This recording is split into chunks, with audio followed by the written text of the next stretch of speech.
কি খবৰ তোমালোকৰ আছে সকলোৱে ভাল তো এটা ভাল নিউজ তোমালোকৰ বাবে আজি লৈ আহিছোঁ এটা গুড নিউজ বুলি ক'ব পাৰি কাৰণ তোমালোকে গম পোৱাই অগ্নিবীৰ এক্সামো মানে অতি সোনকালে হ'বলৈ গৈ আছে কিন্তু মেইন মানে আপডেটটো হ'ল তোমালোকৰ যোনটো মানে টিএ হৈছিলে তোমালোকৰ যোনটো মানে টিএ চলিছিলে আগৰ যোনটো 2024 পৰা 2025 ভিতৰত যোনটো চলিছিলে সেইটো তেওঁলোকৰো ট্ৰেইনিং চলি গ'ল অলৰেডি আমাৰ শ্বিলঙতো তেওঁলোকৰ ট্ৰেইনিং চলি আছে যোনসকল টিএ অসমৰ পৰা অহাসকলৰ আৰু মণিপুৰৰ পৰা অহাসকলেও ট্ৰেইনিং চলি আছে আমাৰ শ্বিলঙত ঠিক আছে তো আকৌ এটা নিউ আপডেট আহিছে মানে যে আকৌ নটিফিকেশ্যন ওলাইছে যে 11 তাৰিখৰ পৰা তোমালোকৰ এপ্লাই চলিব বুলি তোমালোকৰ 11 তাৰিখৰ পৰা এপ্লাই চলিব বুলি কৈছে যদিও আৰু বেছি দিন নাই তো তোমালোকৰ বাবে এটা ভাল মানে অপৰচুনিটি হয় কাৰণ তোমালোকেতো অগ্নিবীৰৰ বাবে তোমালোকে প্ৰস্তুতি চলাই আছা তোমালোকে যি মানে অগ্নিবীৰৰ লগতে সেমটো তোমালোকৰ কুৱেশ্যন হ'ব খালি তাৰ মানে তোমালোকৰ যিটো অফলাইন চলে ন এক্সামটো তোমালোকৰতো মানে ৰানিং চব সেম থাকে তোমালোকৰ তো তোমালোকে অগ্নিবীৰৰ লগতে মানে টিএ আমিও মানে একেলগে হৈ যাব তোমালোকৰতো এটা ভাল অপৰচুনিটি তো ফৰেষ্ট গাৰ্ডটো এক্সট্ৰাকৈ থোৱা ফৰেষ্ট গাৰ্ডটো তোমালোকৰ এতিয়ালৈকে মানে কিমান ভেকেঞ্চি আহিব কোন তাৰিখৰ পৰা ৰানিং হ'ব তেনেকুৱা কোনো মানে কেতিয়াবা এপ্লাই চলিব তেনেকুৱা আপডেট অহা নাই কিন্তু অতি সোনকালে ফৰেষ্ট গাৰ্ডটো আহিব তো তোমালোকে লং ৰানিং প্ৰেক্টিছ কৰি থকা মানে ঠিক আছে লং ৰানিং প্ৰেক্টিছ কৰি থকা আৰু লং ৰানিং প্ৰেক্টিছ কৰি থাকিলে মানে তোমালোকৰ ফৰেষ্ট গাৰ্ডটো তোমালোকৰ যোনটো 3200 মিটাৰ 3.2 কিলোমিটাৰ সেইটো হৈ যাব আৰু তাৰ লগতে তোমালোকৰ যোনটো অগ্নিবীৰ মানে তোমালোকৰ অগ্নিবীৰৰ লগতে টিআৰ আৰ্মি তোমালোকৰ একেবাৰতে মানে তোমালোকৰ যোনটো মানে পঢ়া শুনা হওক ফিজিকেল হওক ৰানিং প্ৰেক্টিছ হওক একেলগতে মানে হৈ যাব তো এটা ভাল অপৰচুনিটি এই বছৰটোত মানে একেলগে তোমালোকে গম পোৱাই ফৰেষ্ট গাৰ্ড আহিব মানে অতি সোনকালে এতিয়া SCGD তোমালোকৰ ফিজিকেলো হ'ব আৰু তাৰ লগতে তোমালোকৰ যোনটো এতিয়া অগ্নিবীৰৰ পিছত তোমালোকৰ আকৌ এতিয়া তোমালোকৰ টিআৰ আৰ্মি 11 তাৰিখৰ পৰা এপ্লাই চলিব বুলি কৈছে এইটো এটা বহুত অপৰচুনিটি আছে এই বছৰটোত তোমালোকৰ ঠিক আছে এইটো তোমালোকৰ মানে তোমালোকে চাকৰি লোৱা নোলোৱা সেইটো তোমাৰ ওপৰত কষ্টৰ মানে তোমালোকে চাকৰি পাবা নে নোপোৱা তোমালোকৰ কপাল ফুলিব নে নুফুলে সেইটো তোমালোকৰ কষ্টৰ ওপৰত তোমালোকৰ নিজৰ যোনটো হাৰ্টক তাৰ ওপৰত মেটাৰ কৰিব ঠিক আছে তো 11 তাৰিখৰ পৰা এপ্লাই চলিব বুলি কৈছে এতিয়ালৈকে তোমালোকৰ নটিফিকেশ্যন ওলাইছে কালি মই চালোঁ 11 তাৰিখৰ পৰা তোমালোকে নটিফিকেশ্যন ওলাই গ'ল মানে 11 তাৰিখৰ পৰা এপ্লাই চলিব বুলি কৈছে টিআৰ আৰ্মি তো এটা ভাল অপৰচুনিটি তোমালোকে ভালদৰে প্ৰিপেৰেশ্যন কৰি থকা ঠিক আছে তোমালোকে গম পোৱাই চিলেকশ্যন প্ৰচেছটো অগ্নিবীৰৰ লেখীয়া চেম হয় কিন্তু তোমালোকৰ অগ্নিবীৰত যোনটো মানে অল ইণ্ডিয়া তোমালোকৰ হয়তো অনলাইন এক্সাম হয় কিন্তু টিআৰ আৰ্মি তোমালোকৰ হয়তো ষ্টেট ৱাইজ বুলি ক'বলৈ মানে কিছুমান ডিষ্ট্ৰিক্ট মানে ঠিক আছে লোৱাৰ আছাম হওক আপাৰ আছাম তেনেকুৱা ষ্টেট ৱাইজ চেণ্টাৰ ৱাইজ মানে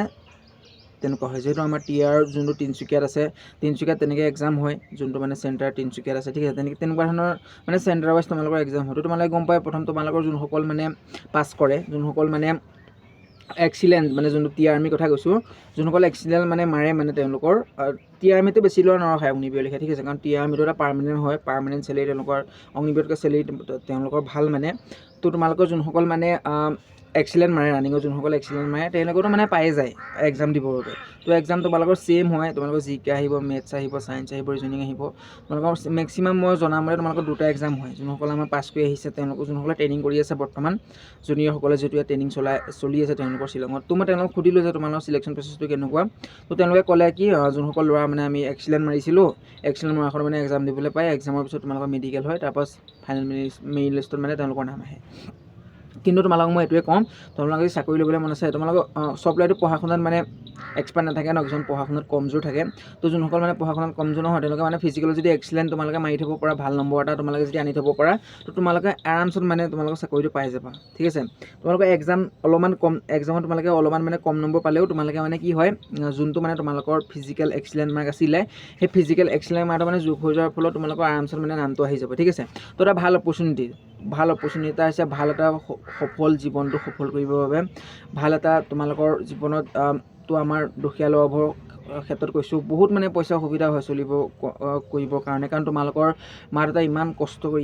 কৰি দিন হাজিৰা কষ্ট কৰি তোমালোকক চলাইছে এতিয়া তোমালোকক চলাই আছেতো একো তোমালোকৰ ফৰক পৰা নাই কিন্তু যেতিয়া তোমালোকৰ ডিফাইন যেতিয়া পৰিব যেতিয়া তোমালোকৰ মা দেউতা বয়সো আহিব মা দেউতা তোমালোকক পইচা দিব নোৱাৰা হ'ব ঠিক আছে তো এতিয়া সময় থাকোঁতে তোমালোকৰ ভাল এটা অপৰচুনিটি আহিছে চাকৰি লোৱাটো এতিয়া কষ্ট যদি কৰি নিলোৱা বাকী বিয়া পতাৰ পিছত বা বাকী বয়স বাঢ়ি যোৱাৰ পিছত মানে ইমান তোমালোকৰ কষ্ট কৰিব পৰা ক্ষমতা নাথাকিব, ঠিক আছে। তো সেইকাৰণে পঢ়াৰ সময়ত পঢ়া কৰা, কষ্ট সময়ত যোনটো ফিজিকেল হওক মানসিকতাৰ যোনটো কষ্ট হওক লাগিলে সেইবোৰ মানে সময়মতে কৰি যোৱা, তেতিয়া তোমালোকে পিছৰ যোনটো লাইফ এতিয়া যদি তোমালোকৰ যোনটো জৱানী কাল বুলি কয়, এতিয়া যোনটো তোমালোকৰ ডেকা কালটো যদি কষ্ট কৰা নহয়, পিছৰ কালটোত তোমালোকে যোনটো মধ্যবিত্ত কাল তাৰ সেই জীৱনটো অতি সুন্দৰভাৱে কটাব পাৰিবা, ঠিক আছে। তো এটা ভাল চান্স মই তোমালোকক কৈ দিলোঁ, 11 তাৰিখৰ পৰা এপ্লাই চলিব বুলি কৈছে। তো 11 তাৰিখৰ পৰা এপ্লাই চলক নচলক কোনো কথা নাই,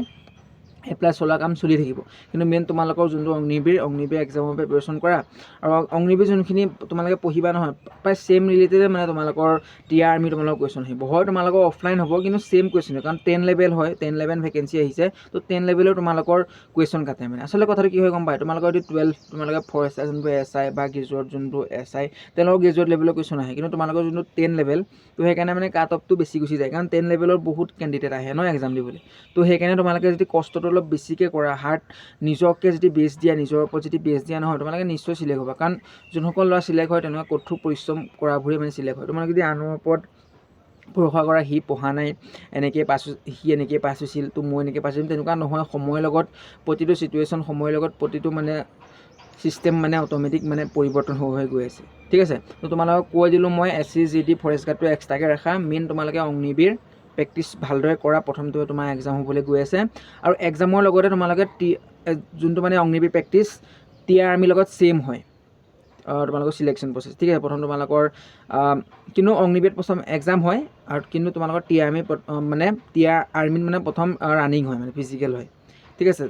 সেইটোৱে বাকী মানে ছেইম থাকে practice. 1600 metre same time same তোমালোকৰ হেৰি হয়। খালি অগ্নিবীৰত বেছি ল'ৰা ৰখায়, কিন্তু মানে টিয়াৰ আৰ্মিত ইমান নৰখায়, কাৰণ টিয়াৰ আৰ্মিত তোমালোকৰ পাৰ্মানেণ্ট লিখা হয় ন, এতিয়া পাৰ্মানেণ্ট লিখা